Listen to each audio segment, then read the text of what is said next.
Hey, hey, RPS, Spitfire, off the checklist. It's only fitting. Look, I swear to God, I missed the rip. Coming from them packs where you get no hits. I ain't never need a blade. Yeah, that's what these fingers do. Wax on or wax off. So the hardest choice to choose. S decisions pulling wax. I swear to Slab, I pull it too. And the jumbo box hit like Chantel do. I just ran a fast break and I ain't even talking hoop. Caught the ops for the low, threw it high for the oop, ripping pack in the huddle. Slab the quarterback. He just called to play for Prisms. We gonna order that. I'm a dean in real life. I just sort of rap. Every time I rip a seal, I damn near have a heart attack. New product just dropped. You at home loading. You ripped the whole brick. Ain't do no. Man, I'm home posted.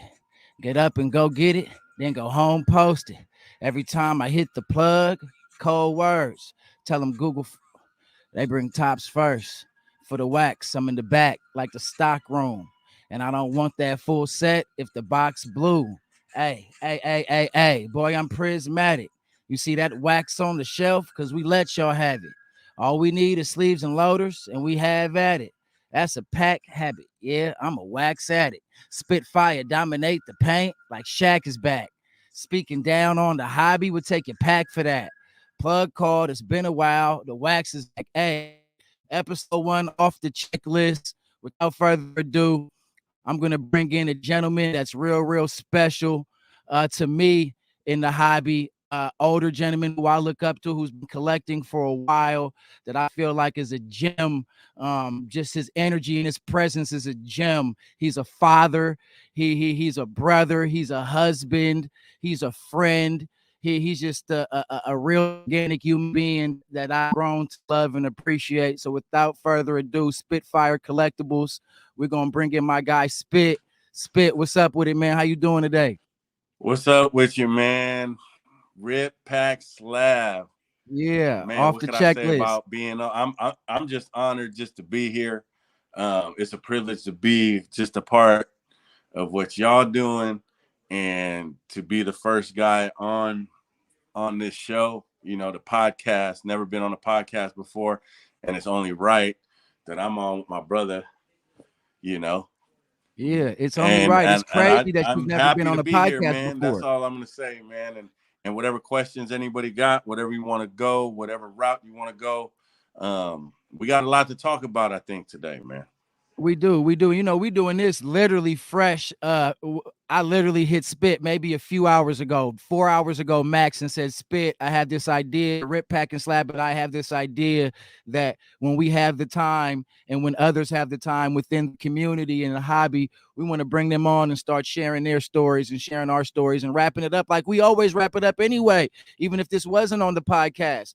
And Yeah. for the little intro, I opened it up with the song that you and I and Rip did. You were the first feature, the first person outside of RPS to actually hop on the track that's available now on iTunes, Tidal, Amazon, all streaming platforms. Go get that. You know what I'm saying? But so like you've been in the hobby for a while. You obviously see the vision, feel the vision. You've been part of the community with Naka. You know what I'm saying? We're gonna get into all that. But before I get into the questions, and I think I've introduced you. I've given you flowers. I just like for you to introduce yourself to the community and to the people that are here now and the people that's pretty much going to be watching it later. Because like I said, we kind of did this off, you know what I'm saying, with the wind real It's quick. off You the know what I'm saying? A top. quick one. Yeah. Straight Off off the tops, top. like Jedi would say, off tops.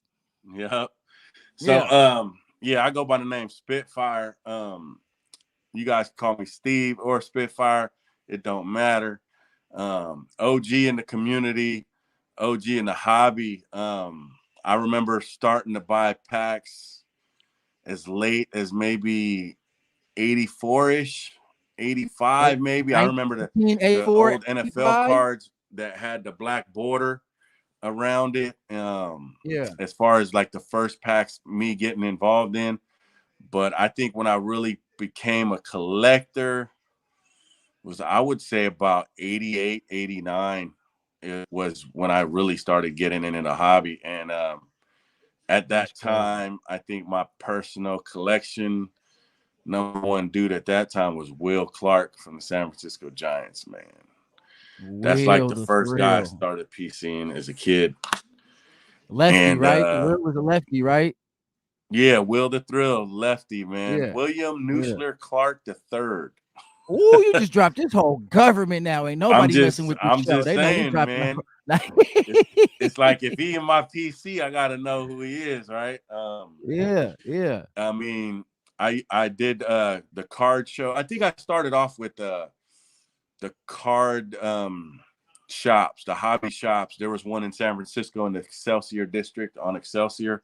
I used to go there after middle school with a couple buddies that lived by there. And at that time, dude, the 89 Upper Deck came out, man. And who was that? Who were And you looking for? Who were y'all looking for in that 89 Upper one of Deck? the most iconic cards probably in modern day hobby, like my era, was the Ken Griffey Jr. rookie card, Upper Deck, first year of Upper Deck. Most sought after card in that set. It was also the first set, I think, that they sold packs for $1. Those were the first packs that went up to $1. It Before went that, up. it was like And that was expensive though, right? Spit. That's a, like take us back because right now a lot of people think cards are expensive now, which they are.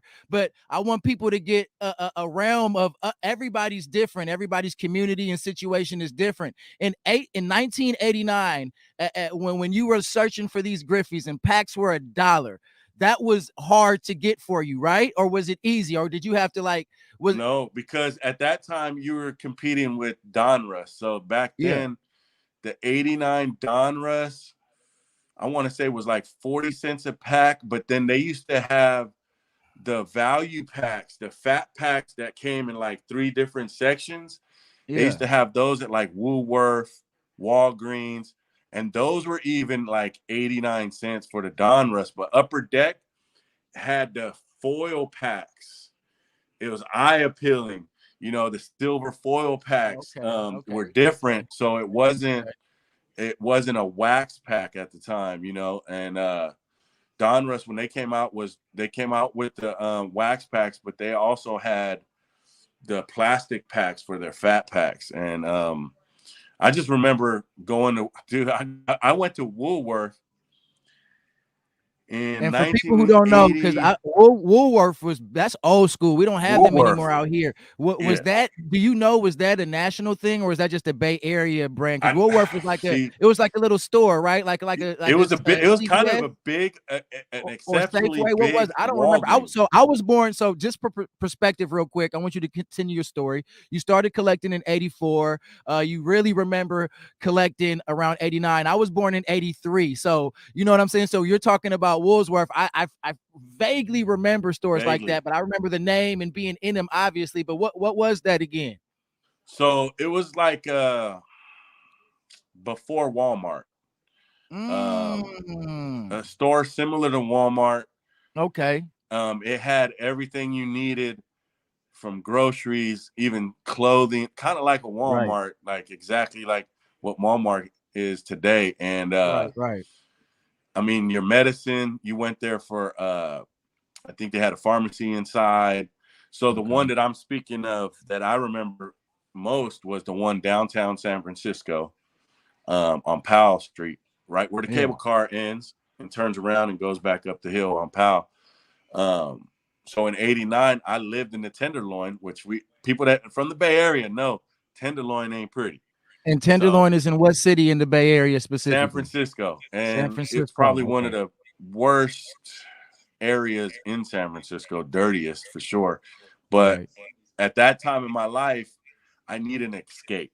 Um, we had just gotten kicked out, evicted, and moved in to the Tenderloin district in a single room with 5 of us, my mom and four of us siblings. And we were living in a homeless shelter in '89, in the beginning of '89. And at that time, the hobby kind of got me away from reality in a sense, like Like wax collecting therapy. cards, maybe pretending I was the player or had a Yeah. shot at becoming a ball player. Yeah. At that time, collecting was pretty important to me.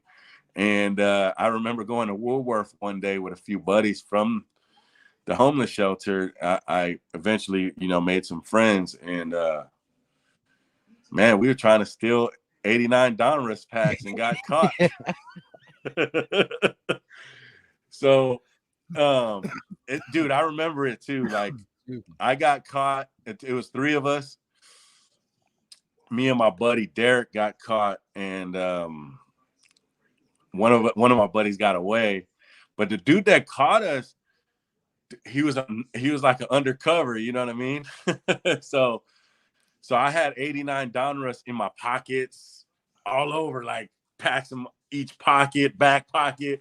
Man, I probably had at least 12, 14 packs of cards. I ain't gonna lie, man. And this was we're still in 1989, right? In 89. So we're talking undercover, you just started collecting. You were familiar with collecting, but you had your get a chance on it.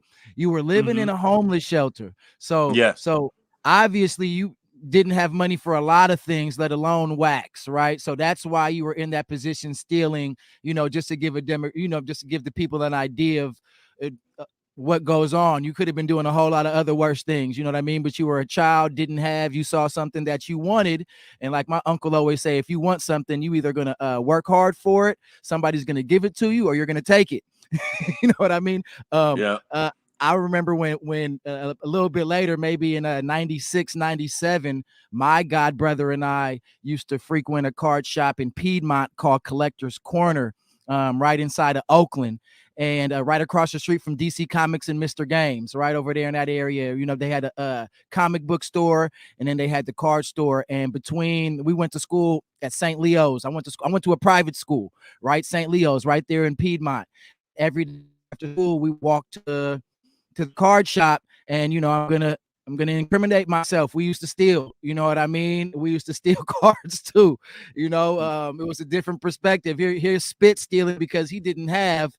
I went to a private school. Our parents were not the richest at all. They worked several jobs to be able to put us in a school that they felt was best for us. And then we were just privileged, spoiled kids who wanted to take something. We could have easily asked our parents for it. You know what I mean? But we decided to just steal. But when you said that, I just want people to just understand the demographics. Me, I was stealing because I just wanted to. And you go stealing because you didn't have any other option of getting that. Not to say it was right or it's okay, but yeah, you know what I mean? Just, different things for different people. That, I mean, it even, there was even a Sizzler. I think it was a Sizzler right up the street. And we used to pull runners because we wanted food, bro. But when they would close, you know what I mean? And they used to have the taco bar, Sizzler, with tacos and all the shit. We just grab hella food and just run. I mean, we were stealing food, we were stealing cards, but yeah, that's probably the beginning for me. Was about 88, 89. Okay. Really starting to get up my collection. I could pull out one of my binders. This is crazy. I still have this. I have a binder from 89 still. An actual binder from 89. So are there any of the stolen cards inside that binder? Yeah. So for 6 months, I lived in a homeless shelter before they found us permanent housing through the city. And they moved us to the Geneva Towers, which is no longer around. The original Geneva Towers, the area is still around. They call it Towerside now or whatever. But Geneva Towers was one of the worst projects in San Francisco. 20-story buildings. I lived on 16th floor. So at that time, started to get into sports a little bit more. But also, did you play sports? Were you playing sports at this time as a kid? At this time I was playing. I always I've been a member of the Boys and Girls Club in San Francisco since I was about 6. My uncles introduced me to the Mission Branch Boys Club in San Francisco, and I've been a member since starting about 6 years old. So I always played the house leagues, the basketball, soccer. We even had wiffle ball and flag football. Leagues and stuff. So we would play other boys clubs. So I always was in the sports day one. Sports and music, man. At that time when I was like 6 or 7, I was breakdancing in the streets. We'd be hanging Huh. out. It was no gangs back then. It was like, So you got a so that's problem with something me? else. We've been a battle real quick. You know what I'm saying? So So you had it wasn't just cars, you had several or at least more than one escape or something that you use that you yeah, can consider culture or something that you can, when you were doing this, when you were ripping cars or when you were breakdancing, listening to music, you felt good. Were there any other things during this time that you used to kind of deal when you were going? Because I work in education. I'm the dean of students. I've held several titles within education, but I'm familiar with students and families have been in this situation, right? Who are in transition and or are just homeless, right? So, and I see the kids every day, and I see what kind of things they use to deal and cope and stay happier than I am, and it's crazy how yeah. resilient these kids are. What are some of the things that helped you stay resilient during that time? Like you said, sports, break dancing. You mentioned cards. Were there anything else?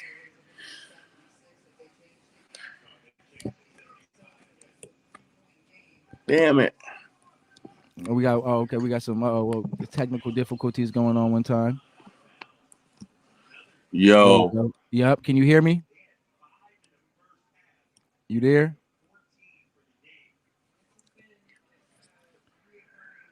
You good, Spit? Log on and log back off. Log on and log back off. Did I say that right? Yeah. Log on and log back off. Spit yo, having you some. still there? Yep. I'm here. I'm here.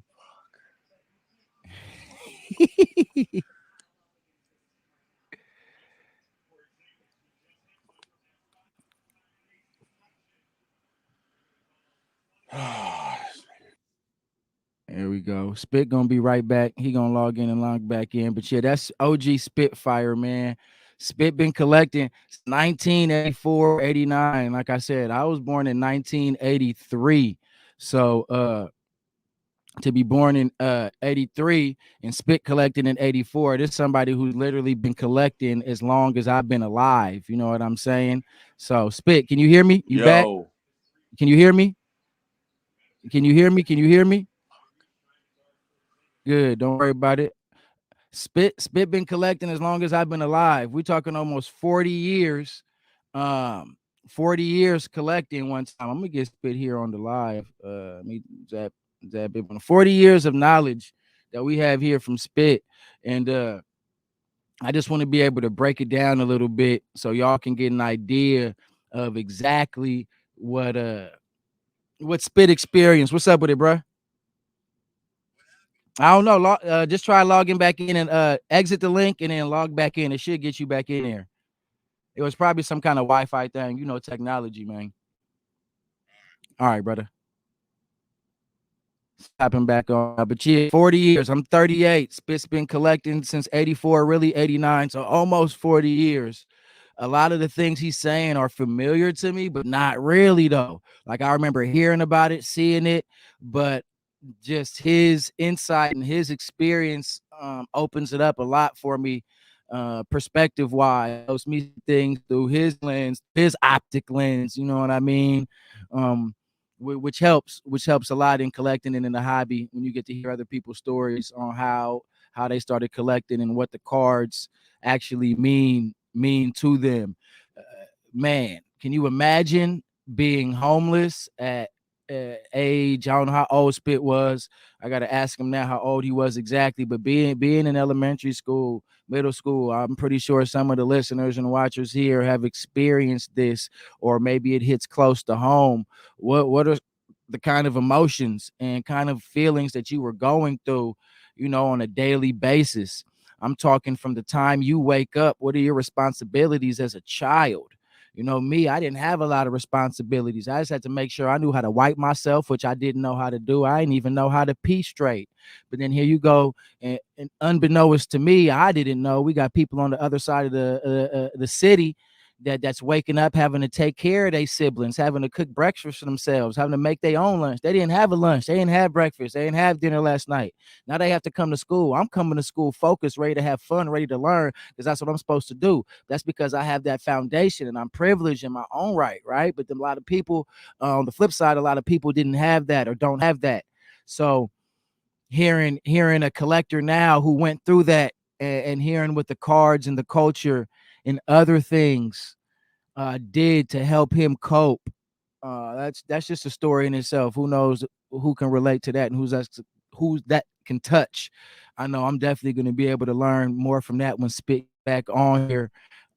We do have a song together, Spitfire, Rip Hamiltops, and Peter Pac-Man, RPS and Spitfire, Peter Pac-Man.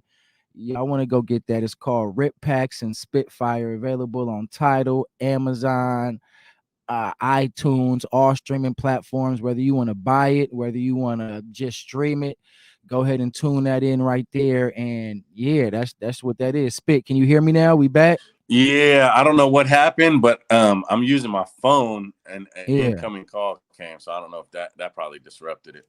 that's probably But I put yep. everything on silent, so hopefully it don't mess You up when good? someone else calls. You But good? You good? You good? You I good? I was was in the just running middle it of back. showing you an old Yeah. classic binder Okay. that got put together by This was the me. 1989 binder, correct?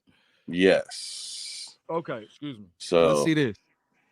let's Let's see see this how I binder. flip this camera on here. No, that takes me off.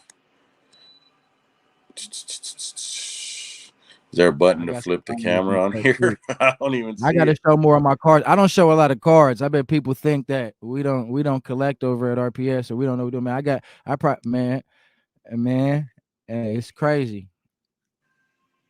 It's crazy. But I remember Spitfire was it's probably Spitfire might have one of the most amazing nostalgic collections, out, at least closest to me in vicinity, that someone shared with me. Look, there's still dust from 1989 on that thing. Look at that book.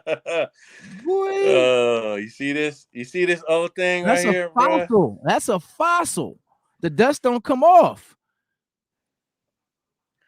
So, I did mention to you guys that Will Clark was my go-to PC. So on the front page, as you open my binder, I made what looks like the front cover of a Beckett. This was how And the how did you Becketts do used that? to look. And how did you make that? So this is a little old school folder. This is an old folder that you could buy like at Walgreens. Not the O-Peachy. This one's a tops. This One one's a of tops. So But Tops had you know folders how back the in the old day. school. I didn't know that. Tops had folders for schoolwork, right? For your papers, Yep. correct? Okay. Yep.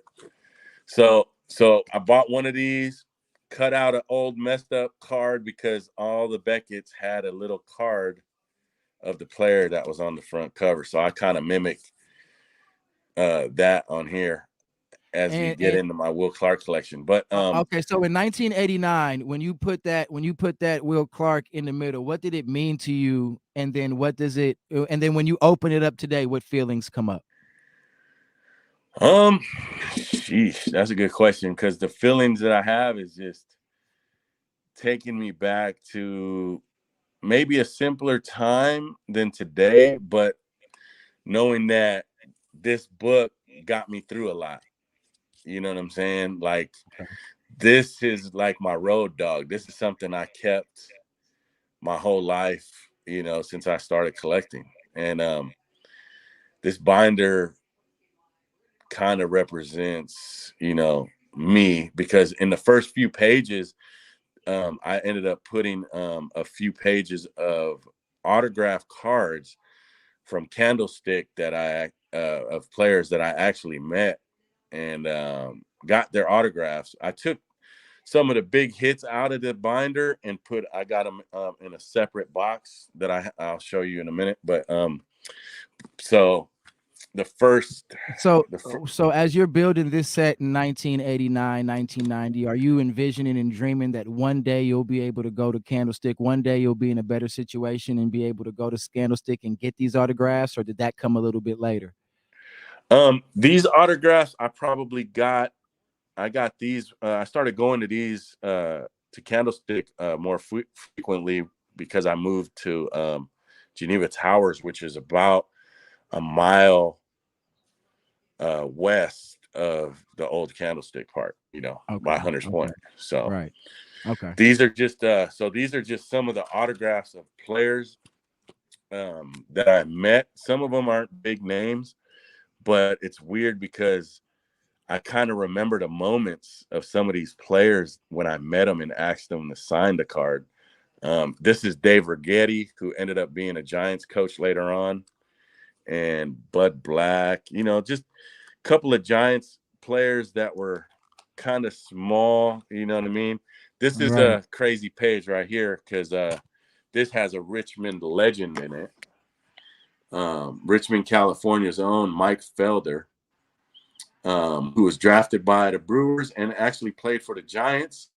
Hmm. But come full circle, my son went to Contra Costa Community College for a year, and he was his batting coach. How Wow. crazy is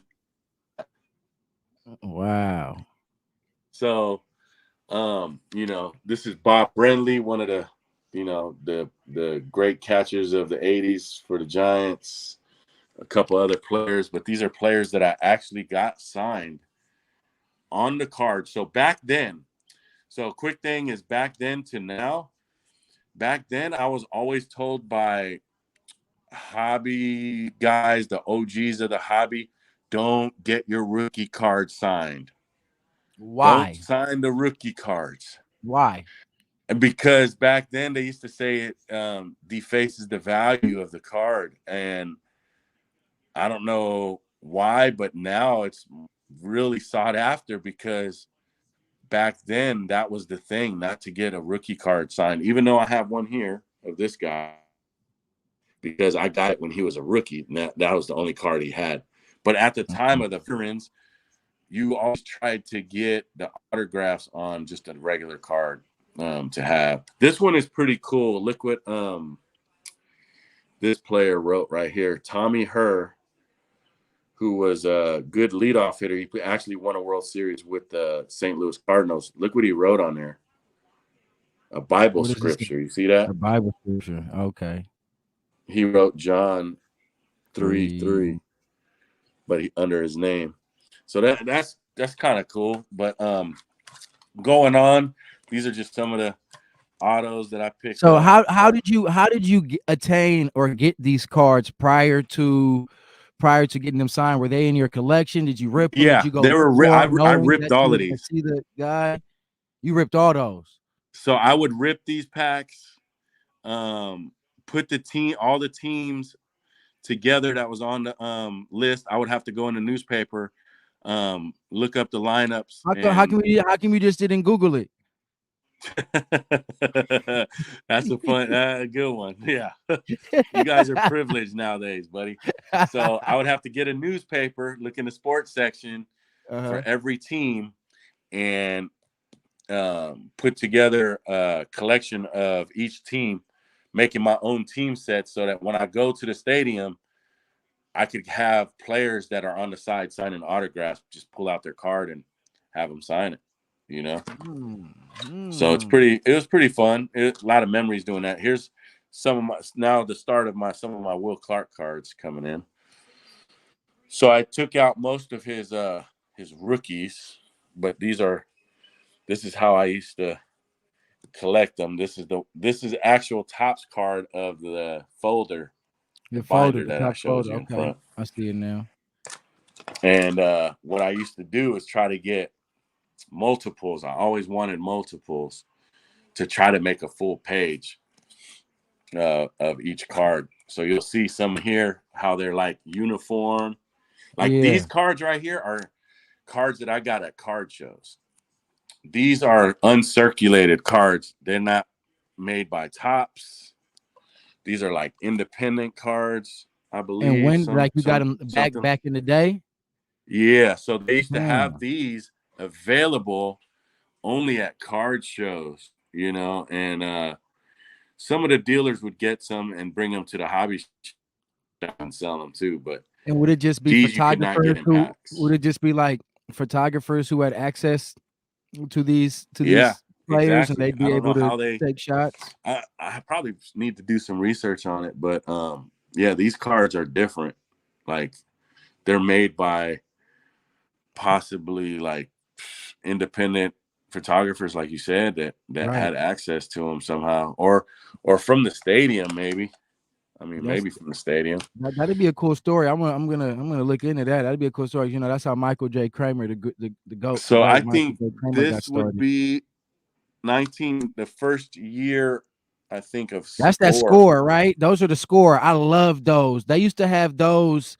They used to have those big brick sets and those big brick boxes of those at Price Club. See, a lot of people know it today as Costco, but back in my day, it was called Price Club, and Price. that's where we used to go get some of our cards sometimes.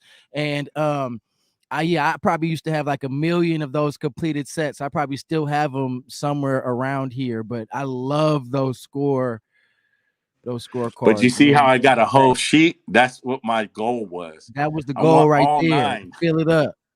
Fill up a whole page. All And then look 9 at of this. them. Do you remember these? Sideways? This is 89 Bowman. The long card. They're longer. So these cards are longer than the regular sized cards. Bowman back then came long. So that's why they're sideways like this. And you can only fit 8 cards on this. So they came, those are the 89 Bowman. And then another page of Will Clark. The tops. This is a 89 tops right here. This is, you see these. I remember them. Yeah, I used to have them too. Them used to be at Costco. I mean, at Price Club too, and at the LCS. And these, that you notice that they bring these designs back all the way back. Yeah. So these are in newer products from 2020, I believe. I've seen these in new products of baseball too. They Ooh, remade Johnny. these as well. I The remember Donruss Johnny. from Yeah. 1990. This is 1990 Donruss right there. Will Clark. Going through my wheels. That was the All-Star card. This is the base card. So, yeah, and then some Grand Slammer inserts. You know, some more base. I was ripping a lot of these. This is the 1990 Fleer. And then we go to 1990 Score, second year Score. And then this is a Score. Leave that. Yeah, that's a Score. What did they call them? Dream Team. They called those Dream Team insert, where it's like a painting of the player. Then you go to 1990 tops. Will Clark, player of the decade, 1990s. And some All those sets. Fleer. This is 89 Fleer. I 89 like that too. Fleer and 1990 Fleer. I think I Some got that All-Star buried. cards. Here's a 91 upper card. So you could see, man, the 89 Donruss that I was stealing. This is the Will Clarks from there and the MVP insert. Some more MVP. Got 2 pages of the MVPs. So these are cool right here. I've always been a fan of Mother's Cookies, man. Still a huge fan of Mother's Cookies cards. So Mother's Cookies. We talking about them oatmeal cookies? So Mother's Cookies. I would love to get a bag of Mother's Cookies and get these cards in the bag of Mother's Cookies, man. But we still have Mother's Cookies, but they haven't put cards inside of them since when? So they would come. Look, that's the back of them. So we had cards. What year was that? This one, I believe, is 80. It has to be 88, 89. Oh, 88. 89. It's 89. It says 89. it right And there. so 80 in 1989, we have Mother's Cookies putting cards inside of The bag of cookies. their bag. Now Yeah. they came in a little plastic, right? Yeah, The card. these are Yeah. open. So I have Yeah, some. yeah, yeah. I also have some that's still in wrappers and still sealed. Because But I remember these I opened them when up. cards used to come in cereal too, right around that same time. It was crazy. Just the other Yep. day, I opened a Post. box of cereal for my daughter, and for the first time in probably 20 plus years, a toy popped out of that thing, and I went crazy. Like I'm pretty sure it's been common in the last few years, but me personally, that's the first time a toy popped out of my cereal in probably 20 Yeah. plus years, 25 years. So cards being, because even if you take it back a lot further, I'd probably say 50s, 40s, 60s, 70s, man, there were a lot of off-brand people who weren't necessarily printing companies making cards, from clothing companies, food companies, electric companies, all types of different people using that as a way to advertise, as a way to bring people in. So I never knew Mother's Cookies used that, especially in 1989. I thought that it fell off a little bit. Was maybe only in cereal or something, but man, I learned Here's a something new. card that I got in a cereal box. Post that cereal for sure. What was that? In some Kellogg's? Yep. Yep. This is one of the cards. Look at Wonder Bread. You remember Wonder Bread having cards? So this was so while you weren't gang banging in San Francisco, these bread companies and these card companies were in 1989. Yeah. In Oh 89, man. I was still a pretty good kid trying to do the right things. And, but, yeah, that's a Wonder Bread. I forgot about this card right here. Yeah. And then, I put some of them early basketball cards in here. Some, Derek Coleman, some Chris Mullen and Timmy Hardaway's, and look at some Magic. I used to love Magic Johnson too. I mean, even though I was not a Laker fan, you had to respect Showtime. You had You to know what I respect mean? Showtime. You got to give Mullen was my favorite Warrior back then, the shooter. And then look at, I still have some Niner cards in here. See a John Taylor, Bo Jackson. But yeah, man, the collection is crazy, man. So, Okay. but So this is my binder from way back, and you can tell how old it is. that's a Like throwback it's for all real. falling apart, dusty, Okay. still dusty. So fast forward a little bit to today. Still thinking about um 89 and everything until then, until now, right? Leading up to now. If you could, I got a question for you that we're gonna ask everybody who steps on our platform, because we want to know, if you can pick one person. We know what trading cards mean to you now. We know what Will Clark means to you, right? We know what the hobby meant to you at a time in your life where it was difficult, right? If you can put one person, doesn't have to be your favorite person, but one person or a group of people on a trading card yourself, you get to make a trading card and you get to put that special person who's impacted you for whatever reason you want to share today. Tomorrow it might be somebody different. Next time we hop on, it might be somebody different. But today, who would you want to give flowers to by putting them on a trading card, and why? Yeah, that's a tough question. I had a lot of help growing up, but I think the most impactful person in my life that I think I would want to put on a card, and it's not no one that anybody knows. It's a family member. Um, it would have to be my mom. Just Yeah. dude, she loved sports. Um, she loved going to games, but she raised four of us by herself. So just the And now you strength that have she four kids had to yourself, and raise. you're a father of four too, right? Yes, and it's hard Yeah. with both of us. Right. So for my mom to raise four of us at a time in the 80s, late 80s, when we found ourselves alone and getting through the homelessness and living in a shelter and stuff, that sort of thing, you know, just the strength of a woman is unmatched. I think Right. even me being a father and being a male, if my kids had to choose one or the other, they're choosing moms for Every sure. time. Every time. They'll circle But back when mom it's say no, but this mom's every time. Even in the work, I know it's crazy. My kid's the same way. I got four too, but by the way. but it's a little different in my situation because I never met my father. I had a Okay. stepfather for a few years, but I Okay. never met my dad.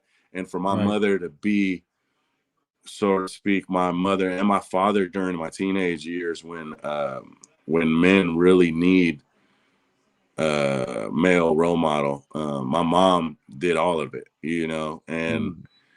I think a testament to her is why I work so hard to being a parent. So if I can make one card that I would put in a plaque and put up on the wall for everybody to see and for me to tell a story, it would have to be a story about my mom, just the amazing woman she was. So, and I think nowadays in today's age is a lot of the respect for women in general has Say that. gone Speak on that. astray. Speak on that. Speak on that. And yeah, Yeah. so, you know, as me being as old as I am, been around the block, um, I always had a good connection with women and strong women, my aunties and all my family or any woman I ever meet. It's like you show them a little bit of different respect, you know, as far as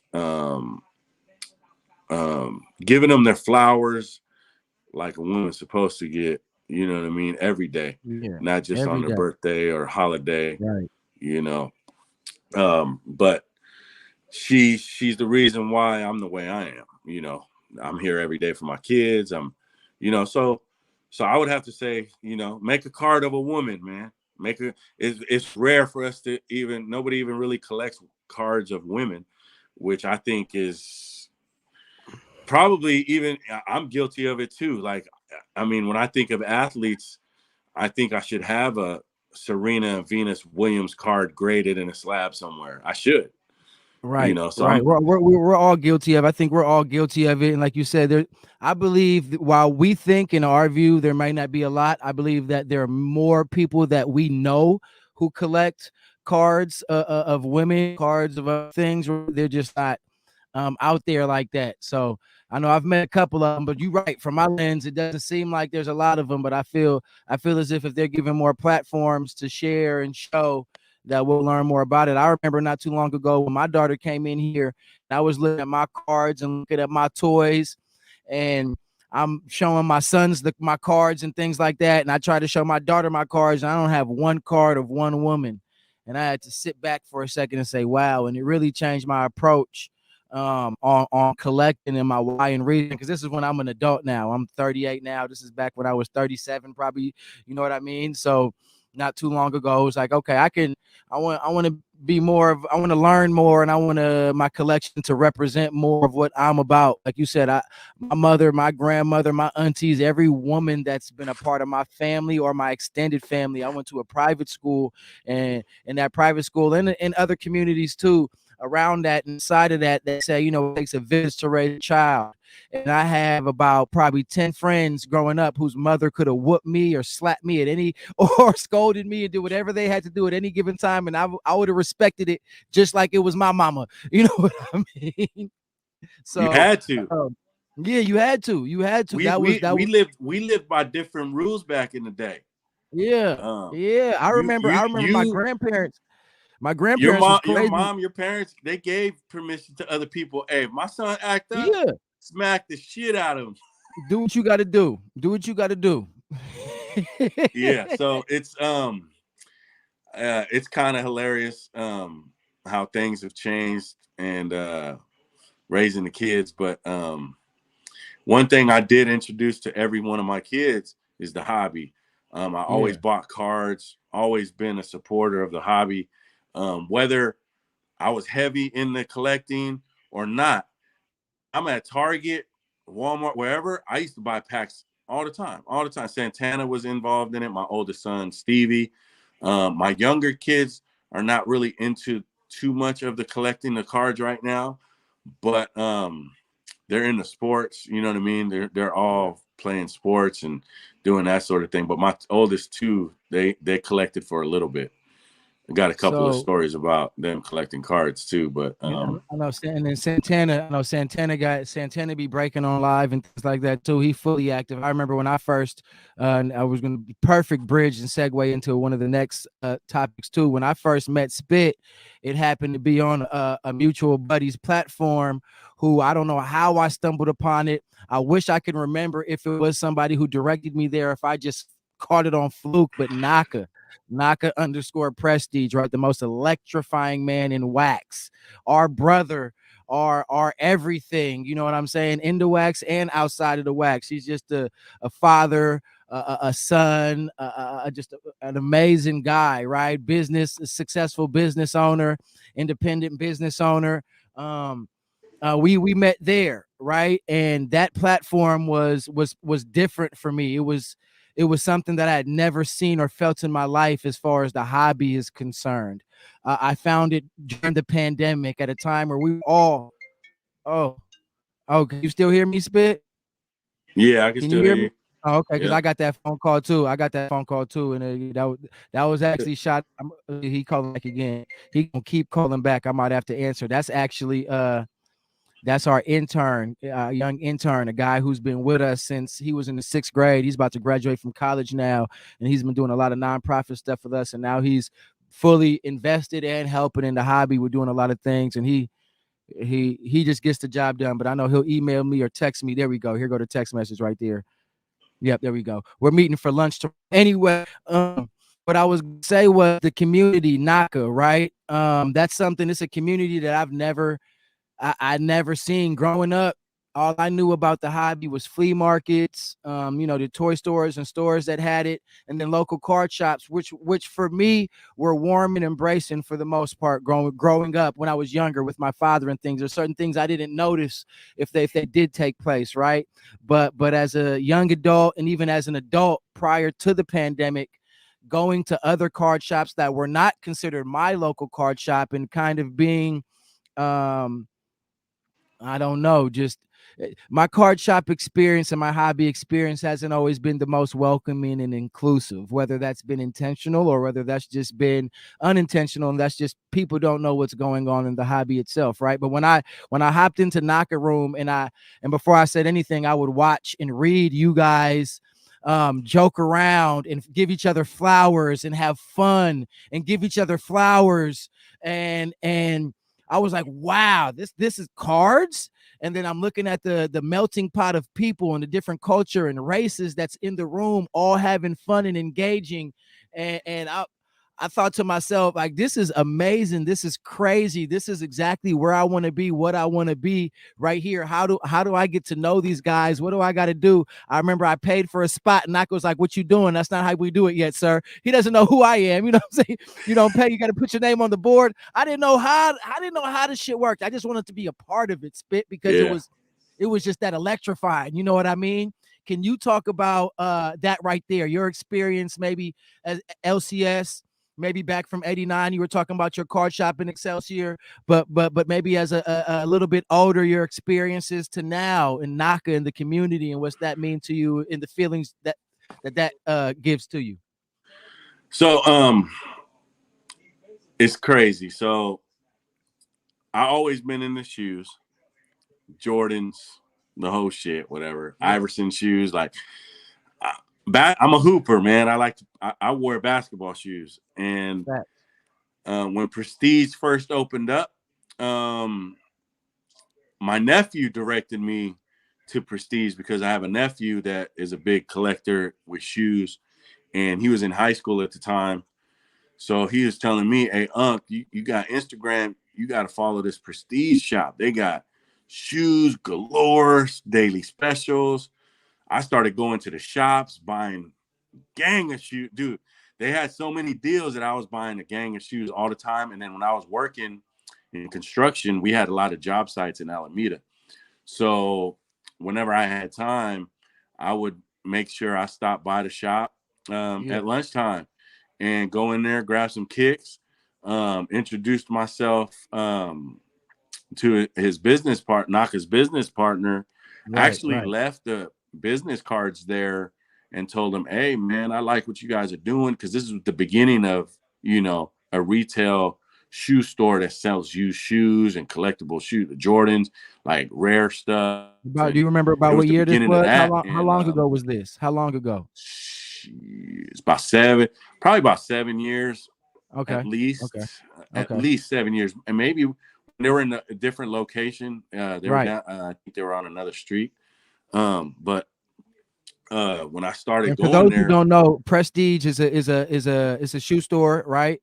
A boutique shop. I always get the names confused on exactly what it is, but it's a staple in the Bay Area community and it in is. culture and shoe culture. Period. If eBay has statistics and if the shoe hobby, the shoe culture has stats, Prestige shop is definitely on that Mount Rushmore. And Naka and his business partners, they're the reason for that. So it's pretty funny. I actually left some business cards because at the time I was DJing a lot. I've always been involved in music. For those that don't know, where Spitfire comes from, it's actually I was rapping at one point in my life, and that was a name that was given to me. So the name comes from my music background. And when I was going there, I was DJing a lot. I had a gig I was doing every weekend, Fridays and Saturday nights, at a local bar in Vallejo called Gentleman Gyms. And so I dropped off some business cards, just like, hey, if you guys ever want to do a little pop-up or a party little thing, I'm down to come DJ. I fell in love with the shop. You know what I'm saying? And I didn't get to really talk to Naka much, but when I followed the page Prestige, it linked me to Naka's page. So I was following Naka as well, and learned that they had multiple owners, but I noticed him starting to post collectible toys and cards, and just started posting stuff. And I actually reached out to Naka on Instagram and called him, and he answered.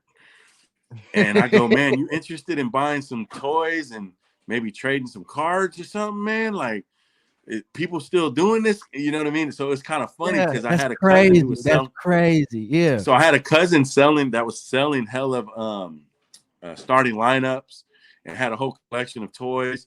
So I actually videotaped some toys and sent them to him. And he didn't really want the Star Wars stuff, and he said he was good off of those. But he started looking at my cards. Like, I started showing him some of my cards, and he seen a Derek Jeter rookie card, the tops, And he said, "What do you want for that?" I said, "Man, I'm not selling. This is the only Derek Jeter tops rookie I got, and this is when I first met him." So Naka would tell you, man, like before he started breaking, me and him had a couple of conversations over the phone. And then when he first started breaking, I go on his live and I'm like, the fuck is he doing? He's opening cards he must be just videotaping himself, opening cards for himself.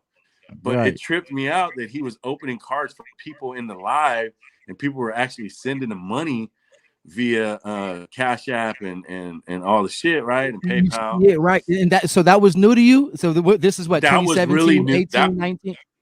So let me take it back. See, so for me, while the community and seeing people of color in the community was new for me in 2019, 2020, right?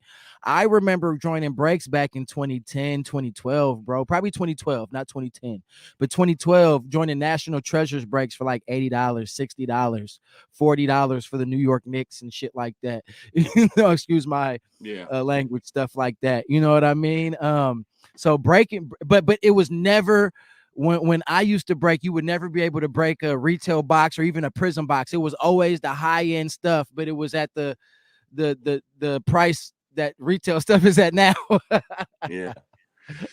But what was really crazy to me was when he was breaking at the time when I seen him break. This was probably almost 2 years ago, probably a year and a half, a little over a year and a half, right? About 2019, yeah, probably, or yeah, middle of 2020, some shit like that. Him breaking. I don't know what's going on. I'm asking questions because I'm in, I'm interested, and then I'm seeing these prices, right? I'm like, fuck, dude, some of these prices, the $20, $30, $40 for a pack of cards. I was like, where have I been, bro? Like, I didn't take a break that long. So I was really breaking in 2000, early 2000s. And then, as I grew my family and started coaching, the hobby It kind of takes you died down. away. But then when my Yeah, it oldest takes son you got to away. 7 and 8 years old, we started collecting again. So, we Yeah, started but collecting a that type little of bit. stuff, but the family and life takes you away. I think I'm pretty sure every collector has had some span, whether it's been a week, 2 weeks, a month, a year, a number of years where they've had to sit their passion for the hobby down on rest for whatever reason. You know what I mean? It can be whatever, life throws curveballs, and also you get busy. You know what I mean? So was coming back into the community like your resurgence fully back into the hobby? So about 2000, I was ripping a lot of football, Uh-huh. baseball. Always loved baseball. I'm a big baseball fan, basically because the first game that I went to as a kid, as a 6, 7 year old, was my uncles took me to baseball games first because they were cheaper than the football games. Right. So I didn't start going to football games until I actually started buying my own tickets. Like, you know what I'm saying? Because Yeah. they're a little. I mean, it's like you want to go to 5 Giants games or 1 Niner game. Yeah. Duh, I'm going to 5 games. You know what I'm saying? I'm trying to get all the autographs I can get as a kid. So, For real. back For then they real. had bleacher seats for $2 when I was a kid. So, but yeah, but going back to when my resurgence with Naka it was weird. It was like I couldn't believe what was going on. It was like I was in awe. I was in Right. shock. Right. People commenting, talking about the hobby, Naka, Man. you know what I mean, ripping all these prism packs and all the different stuff he had, the first year mosaic and all, and it's just like, wow, look at where the cards are going. Like, we're in the middle of a pandemic and everybody's ripping. Everybody's ripping. I'm at that time, I'm really busy into my business and doing pretty well for myself. So I started investing a lot with Naka. I started ripping a lot, and I know he's probably called you back then and was like, "Man, this Spitfire guy, man, he's going crazy, like No, four hey, or five I mean, hours come on. straight." So, on our intro, when I had you in the little waiting room, I don't know if people know how the StreamYard work, but you have the option of bringing your guest on. I had you in the waiting room, and I had our song playing, and that's exactly my image of Spit before we became even closer. Just me, communicating with you via chat, right in the live, exactly, specifically, right, and Uh-huh. just watching you do what you do. The lyric that I chose to use Spitfire was Spitfire dominate the paint like Shaq is back, because whenever it was dominant, whenever Spit was in the paint, you weren't gonna break that night. I wasn't gonna break that night because Spit was gonna clear off any and everything. You're not lying, because I put it in wax, and that was before we even knew we were going to do a track together, and I put that bar in there because Spit was dominating the paint. So for people who don't know, when you're in the most electrifying man of wax, when you're in the community, when you're in the room and he's breaking and somebody is just on fire, they keep posting up, they keep getting packs, ripping it, slam dunking them, pack after pack after pack. They call that dominating the paint. And Spitfire is probably in the Hall of Fame. His jersey's hanging in the rafters when it comes to dominating the paint. There's a few guys who really know how to dominate the paint in the community, and Spit is one of them for sure. Well, I'll tell you one thing. My bank had to have a special meeting with me because I was dominating the paint a little too much. The bank wanted some playing time. Bank said, "Hold on." The bank was like, who's this guy you sending all this money to? Dude, it was hilarious. I had to actually go into the bank and have a meeting. They were about to shut my whole shit, my account down. They're like, yeah, you have too many transactions going on. And I'm like, bro, I'm collecting cards. I'm buying cards. I'm reselling them. I wasn't reselling them yet. I think the more I started ripping, the more I realized, man, I got to start getting rid of these because I'm getting doubles, triples, and quadruples of a lot of the good players, and so I was like, man, you know what? I'm gonna start ripping a little bit and offer a different take on stuff. So I offer a lot of packs, repacks, and stuff with with packs with slabs in them, and started finding my own lane, ripping a lot of vintage wax. Like right here, I got a box of what's this right here? Yo, yo, yo, yo, yo, MTV Raps. You, Stop you, playing with the game, man. That's you know what I'm saying? culture right there. That's culture right there, man. There's so much we can talk about how the hobby, how it was, what we had, what we have now, what we have yet to bring back, what we have yet to cross over and bridge together. I mean, wow. Wow. I'm just That's saying. So it's like crazy. when I think about what I collect, it's like Yeah. whoever's nostalgic, whoever I liked as a kid. Like if I see a Hulk Hogan card that's hella tight with a dope picture, I'm You're gonna buying it. grab that. Bruce Lee, Yeah. I'm a big fan of Bruce Lee. The other night I was in Naka's room and he was doing an auction. Um, and I won Kareem Abdul-Jabbar. First time I got a Kareem Abdul-Jabbar auto. And it came from Naka, man. And I can't wait to go get it. I haven't went and picked it up yet, but the people I collect is just the people I love seeing when I was growing up. And Kareem is more valuable to me than maybe a lot of other people, just because I'm a big Bruce Lee fan, and him being in the Game of Death, is insane, and he was actually good at it. He took it serious. He trained with him, so it's like Hulk Hogan cards or any WWF old cards. If I see stuff like that, Marvel, I'm very, very in tune with like the Marvel market and the precious metals that's been going crazy lately. I don't have the precious metals, but I have a lot of the Marvel card, the base ones, because I was making sets back then too. So did have my binge with Marvel, you know what I mean, and went in on Marvel cards too. So I also collect toys, autographs, memorabilia. You see behind me, I got some Joe Montana autograph behind me and Jerry Rice autograph receiver glove. I collect a lot of stuff, man. Toys, mostly sports related stuff. You know what I mean? But Yeah. I also got some music related stuff. I collect real wax, which is the ones and twos. I Real wax. So the so the break that. What? real So the real wax. vinyl wax, The boy. vinyl That's wax, because people a lot of times, because me and you we know that when we on the mic and we doing our hobby rap thing and we say wax, sometimes people just hear wax thinking cars, but they don't know that wax is, man, wax just ain't the wax, man. You feel me? wax has a meaning for a few people, smokers too. Hey, hey, it go, yeah, it go. That's what I'm But saying. but when it comes to vinyl, I collect some vinyl. I got rid of a lot of stuff just because it took up so much room. I wish I didn't get rid of everything. I didn't get rid of everything, but I wish I would have kept more of it. But Right. like every time Naka comes by, man, he knows I got some sealed Mac Dre albums from way back, and they're not open, and he's offered to buy them. I'm like, nah, dude, you got to remember, I met Mac Dre. I got these from Mac Dre. I'm not giving these up, bro.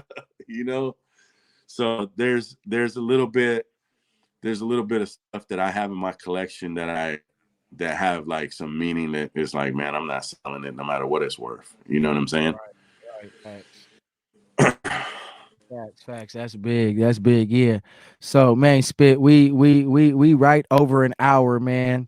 and I want to give the That's people crazy. enough, but I don't want to give them too much. This is not going to be the only time we hop on here and chop it up. This isn't a one-time thing. This isn't a do it now and then do it a year from now. This is whenever we have the time to make it happen, we gonna make it happen. You know what I mean? Because there's always something that we can talk about and that we can learn from each other and that we could teach each other at the same time. So man, I appreciate your time, Spit. Thank you. For sure. Thank you for sharing this platform with me.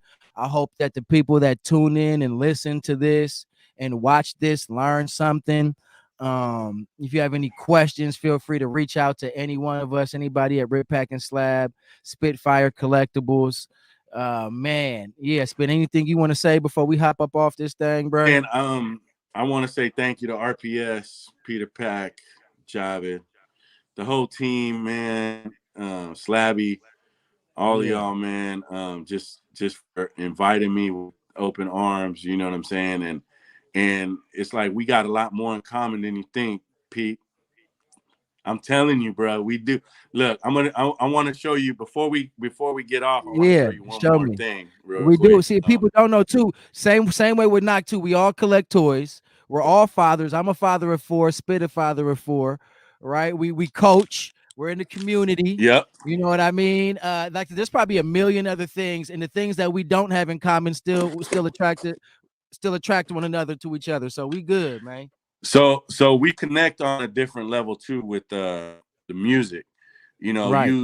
I think you have said to me multiple times that I just do this for fun and Yeah. it's not that serious. But I think as time passes and you do more music, man, I think it's getting more serious. No, And it's becoming serious. Last time I told you that to today, it's definitely become more serious. It definitely started off as fun, you know what I mean, and really didn't care. Say I'm not a rapper, I just do this, but I can't say that no more. I can't. It's and fully that's fun and and therapeutic and all yep. that. Yeah, yeah, And I'm not gonna sugarcoat nothing, man. I think you guys are all talented, and I'm glad that I actually stepped up and asked you, hey, let me get on a song, and you gave me the opportunity.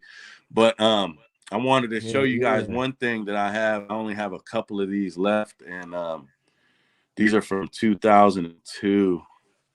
What we got? This is a rap group that I was in 2002. I dropped this album independently. 2002. So I this is an graduated from actual high CD. school in 2001. I finished high school in 2001. So this came out in 2002. Got rid of a few thousand of these out of the trunk. No internet. Out the You see trunk. So young, no internet. You didn't put it you on see young iTunes. How Spitfire come I right didn't put there. it on iTunes? I haven't. I was thinking about I'm talking re-releasing about. it and I'm everything, talking about in but 2002. You should have put it on iTunes. You'd have look, been the it was first one on all iTunes. legit. It's like what I mean. These were in stores with Sam Goody, Rasputins. Who else carried our stuff? Tower Record carried our stuff. Yeah, It was all legit. We did it independently, 100%. It was a group I was in San Francisco, and that's some dope. some rappers on here features that I got Muggs on here from E40's brother, Clyde Carson, before he really blew Dope, up. dope. I Yeah, know he's a hyphy legend, right? I mean, that's my yeah. homie right there. That's a goat. So these are rare, and I actually seen one of my CDs for sale on the internet for like 60, $70. They're collectible because I only put out, like I want to say 3,000 of these, and then probably like 2,000 singles, and so we got rid of like 5,000 copies. This thing got 14 songs. You know what I mean? It's like I was really doing the music thing for a little bit, and Yeah, things changed and didn't go as planned, but I think I chose the right path as far as being a coach. When I was doing music, I was in the studio 3 times a week at least, and I started having kids, and I was like, man, I got to be there for my kids, man. So, right. I chose to start coaching when Stevie turned 5 in Little League, and everything is crazy from there, man. It's like I started coaching when he was 5 and still coaching. So started getting more into sports and shied away Hey, from the music. But I'm and thank happy to thank get back into music, man. It's nothing to write a 16 real quick and drop a song with RPS. You you already gotta do it, know. man. This same mic, this same headphone, this same seat I'm in is where 98% of RPS songs were made right here. A lot of people, when they think of music and then they think of RPS and they just have their assumptions on how we get things done and what we do. Man, we really still out the mud. Like, just because we may have capital to get it done don't mean we putting that capital into that like that. You know what I mean? We really grinding this thing out to show people that they can grind it out too from their garage, $20 equipment, $100 equipment. You know what I'm saying? And then downloading and uploading onto your laptop, onto whatever streams. It really don't take much as far as in the music in 2022. You know what I mean? To have fun and to create just on that level, artistic level. And there are so many other levels that I can't wait to create and watch other people create and be a part of in the hobby specifically. You know what I mean? Because of all the things that you named, a lot of people will be able to catch some gems. This is another reason why I want to do this. It's because people who are witty enough, people who watch and follow and become understand the dialect and the tongue, and they know how to read between the lines, the thin lines that we walk, as my guy Jake the Greater would say. They gonna get some gems, and you dropped a lot of gems. There's a lot of things that you mentioned in this talk that can save lives, that have saved lives, things that we haven't seen the cards resurge yet. You know what I mean? So hopefully people take them jewels and use it for them, whatever it means for them. And if anything else, man, thank everybody for their time, for tuning in. Holla at us. We always available. Spitfire Collectibles, Rip Pack and Slab, Slabby Sosa, Javid Best, Rip Hamiltops, Peter Pac-Man. Y'all follow us. I hate telling people to share and subscribe, but if you really want to, then you can do that. If not, man, just thank you for your time. You do what you want to do. You ain't got to do nothing. You know what I'm saying? We're going to be here doing this regardless, and it's going to be on the YouTubes and things for whenever you do have time or may want to make that time. So thank y'all for real. Spit, man. This is episode 1. It's official. Spit and Butter said we putting it up live. Ain't no editing, ain't no recording. It is fresh off the man. We talked today. I hit Spit like because a long time ago, Spit, I hit you because I just admired who you were as a man, as a collector in the hobby period. And I always had this vision of bringing you on because that's like I look up to you like that. You know what I'm saying? A lot of times in the hobby, I feel people are afraid to start something because I feel like sometimes the value isn't placed right in front of them. You right in front of me. I don't got to send several DMs. I don't got to go through your assistant. I don't got to wait for you to get, you know what I mean? When you make the time and you can make the time, you there. You're relatable. You're real. You know what I'm saying? Just like everybody is. But man, these real down to earth, organic conversations are the ones that we want to have with any and everybody. So thank you for hey, we calling this off the checklist, man. Thank you. We got Spit off the Off the checklist. Yeah, checklist. off the checklist. But hey, that don't mean that you can't get back on there. You remember them old school checklists? They keep on coming and coming and coming. So we're gonna fill up a page of 9 so we can check you off 9 times. You feel me? It's all to the good, man. Much love to the community, the community that Naka built, man. Salute to Naka, Yeah, man, for building salute. it. And everybody out there in the community, man, we all got our part. We all got our little piece in the community.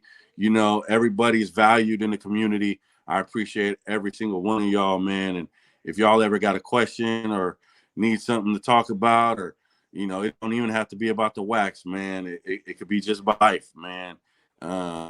Whenever you could just tap in. I'm that type of dude, man. I'm the OG of the community because of that. You know what I mean? And I got to represent that title well. There's a few of us as OGs, and we got to do our part. Whenever anybody needs a hand, we're here to give you that. So Shout out to RPS though one time, man, for sure. Yeah, I hey, y'all appreciate you go for putting me make on, sure man. y'all go get that single, man. Rip Pax and Spitfire with Rip Hamilton, Peter Yeah, Pac-Man, and yeah. Spitfire. Our first official, you feel me, RPS feature, man, with a real one, a vet out here. Spit, love you, brother. Appreciate you. Love I'm you, gonna tap man. in with you, man. All right, brother. Yes, Peace. sir. Yes, All right. sir. Yeah, man. That was Spit, RPS off the checklist. Appreciate y'all. We show this video and right. I don't know if y'all caught that in the middle of the little interview or whatnot. The audio had been going through the computer the whole time. I didn't even notice it wasn't hooked up to the headphones. So I had the headphones on for decoration. You know what I'm saying? But it's all good. It started working in the last 20 minutes or whatnot. We're gonna see how that sound. Man, appreciate y'all time. Thank you. Go tell somebody you love them. All right. Peace. See y'all next time. Rip a pack. Slab your hits.